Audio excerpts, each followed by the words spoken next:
तो अच्छा। हाँ, 2 प्रोग्राम में आपकी बहुत फेमस ऑर्गेनाइजेशन, 2 प्रोग्राम में इंग्लैंड में अटेंड किया था। ओके। अभी जनवरी में मैं इंग्लैंड गया था, तो वहाँ 2 प्रोग्राम अच्छा। मेरे को बाल गोकुलम के अटेंड करने को मिले।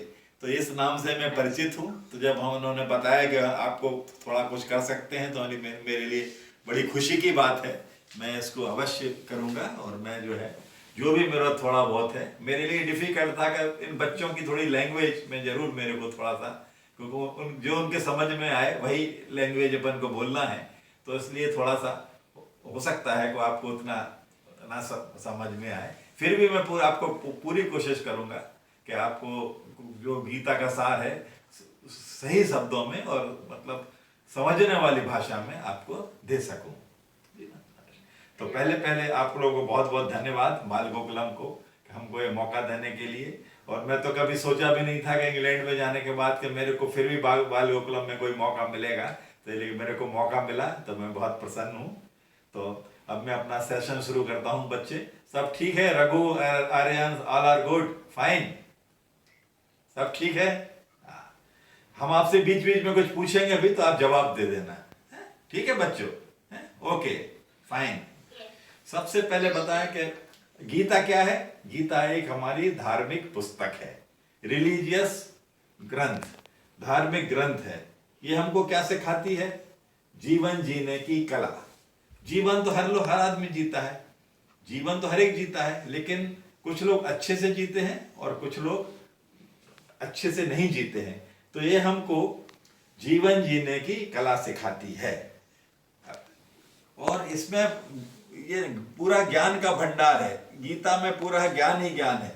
भारत के अलावा विदेशों में भी आजकल लोग गीता को फॉलो कर रहे हैं और अपना जीवन उससे सुधार रहे हैं।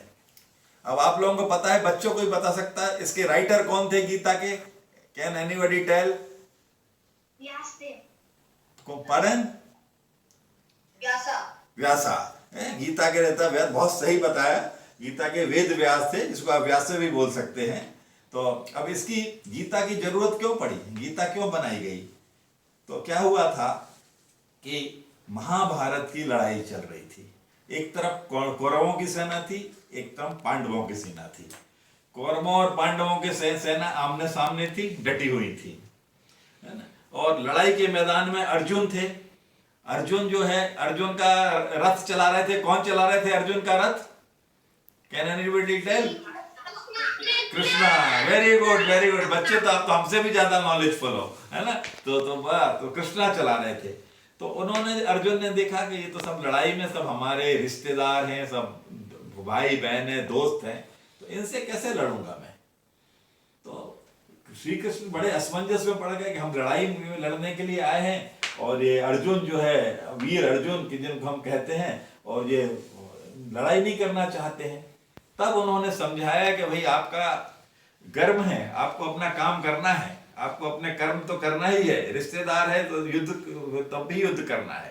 तो भगवान श्री कृष्ण जो रथ चला रहे थे अर्जुन का, उन्होंने अर्जुन को एक उपदेश दिया, अर्जुन को कुछ बताया, जिसको हम लोग गीता का उपदेश कहते हैं, है ना।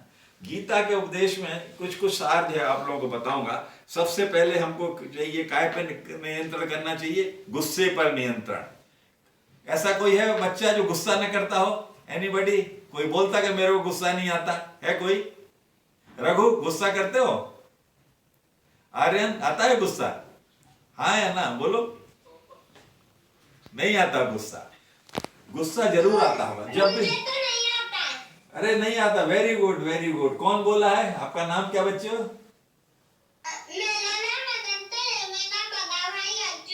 अरे वेरी गुड, वेरी। गुस्सा नहीं आता तो बहुत है, मतलब आपने गीता का एक सार तो आपने फॉलो कर लिया है ना। बहुत अच्छी बात है। हमको पहले आदमी मिले जिसको गुस्सा नहीं आता है, लेकिन बहुत अच्छा है, आपने सीख लिया है, गीता से कुछ सीख लिया कि गुस्सा नहीं करना। आप इसी को करो, और अभी आप बिल्कुल गुस्सा नहीं करोगे, और बिल्कुल आप अच्छे से अपना जीवन जियोगे। गुस्सा के तुमने नियंत्रण पा लिया।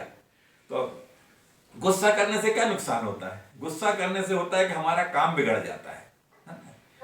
कोई काम हम गुस्से में करेंगे तो निश्चित वो गलत होगा, और दूसरा हमारे दुश्मन को फायदा होता है, हमारा जो अपोजिट है उसको फायदा होता है हमारे गुस्से से, वो उसका फायदा उठा लेता है। अब उसका एग्जाम्पल देखो, मान लो तुम बच्चों क्रिकेट खेल रहे हो, क्रिकेट तो सभी खेलते हो ना, तो उसमें क्या होता है, आप बैटिंग करने जा रहे हो, गुस्से में बैटिंग कर रहे हैं, आप किसी से झगड़ा हुआ है, आप अपना बैटिंग गुस्से में करने जा रहे हैं, तो जरूर ही आप गलत शॉट देखो खेल के आउट हो जाओगे, हो जाओगे ना आउट, क्योंकि आप गुस्से में हो, आपकी स्थिति ठीक नहीं है।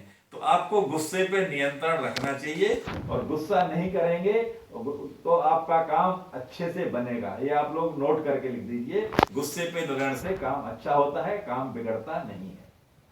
दूसरा चीज है मन पे नियंत्रण करना। अभी जो है अपना मन जो है आपको गीता का सार सुनने में ही लगाना चाहिए। ये नहीं कि जो रघु अभी सोच रहा है कि हमको कोई मिठाई की दुकान के बारे में सोच रहा है, कोई बाजार के बारे में सोच रहा है, तो ऐसा नहीं करना है। मन पे नियंत्रण करेंगे, हमको कंसंट्रेशन चाहिए ताकि हम उसका समझ सकें, तो मन पे नियंत्रण करना चाहिए।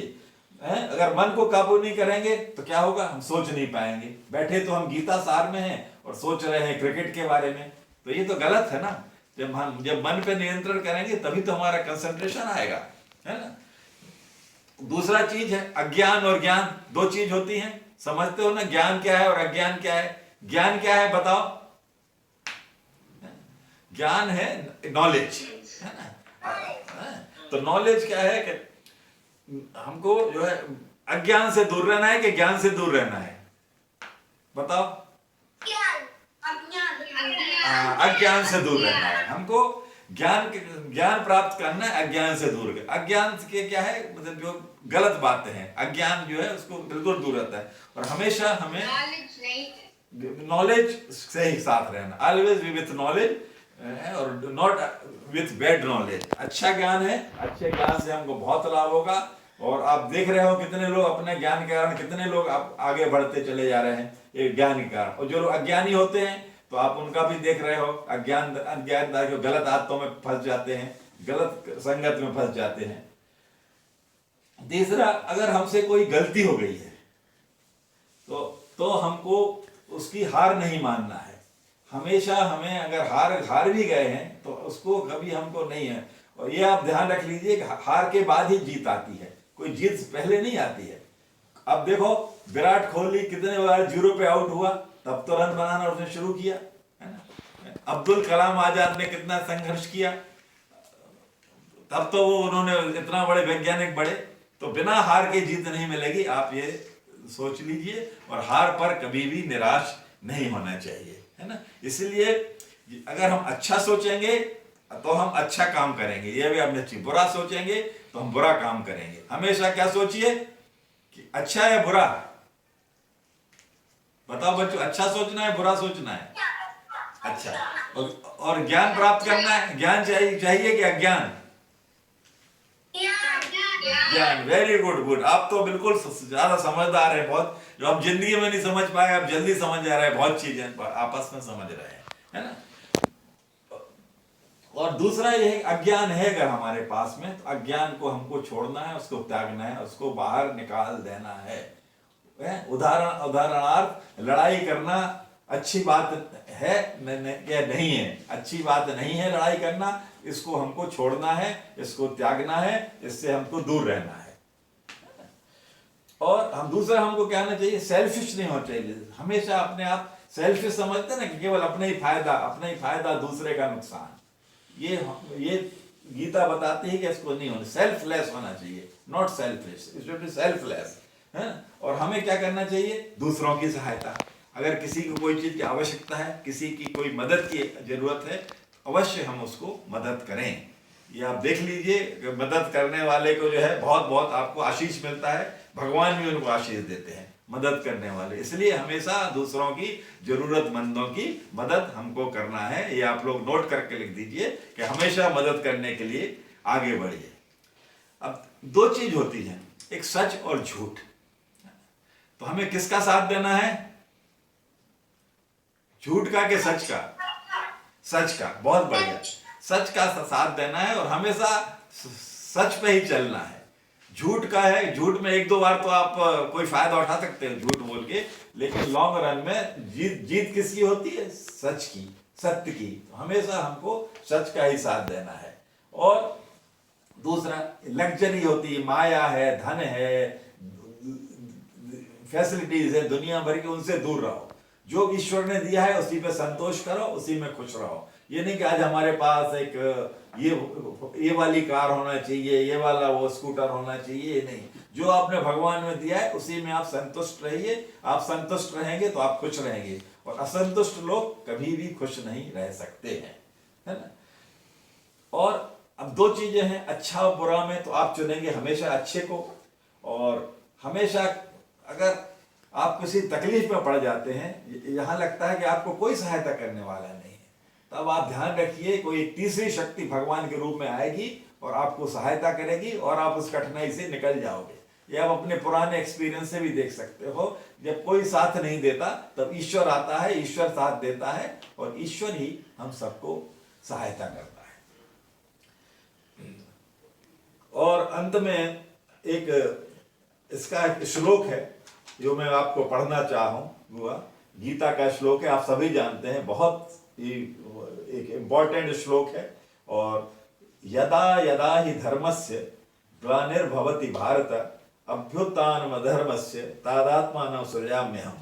कि जब भी कोई धर्म का विनाश हुआ है, अपने देश में कोई संकट आया है, धर्म का विनाश हुआ है, कोई बुरी शक्तियां हावी हो गई हैं, अधर्म बढ़ा है, तब भगवान अवश्य अवतार लेते हैं और अधर्म को खत्म करते हैं, अधर्म का विनाश करते हैं।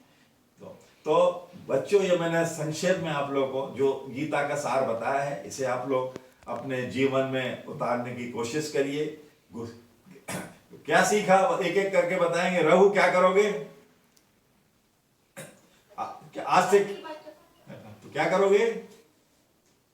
We'll speak truth. Very good, very good. And what Aryan will do? गुस्सा छोड़ दोगे ना? आज सुबह तो गुस्सा करके आए हो, Be honest. किए थे ना, अब आगे से गुस्सा नहीं करोगे, है ना।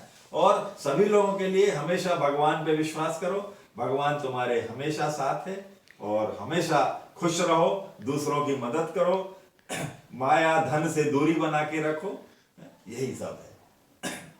धन्यवाद, धन्यवाद।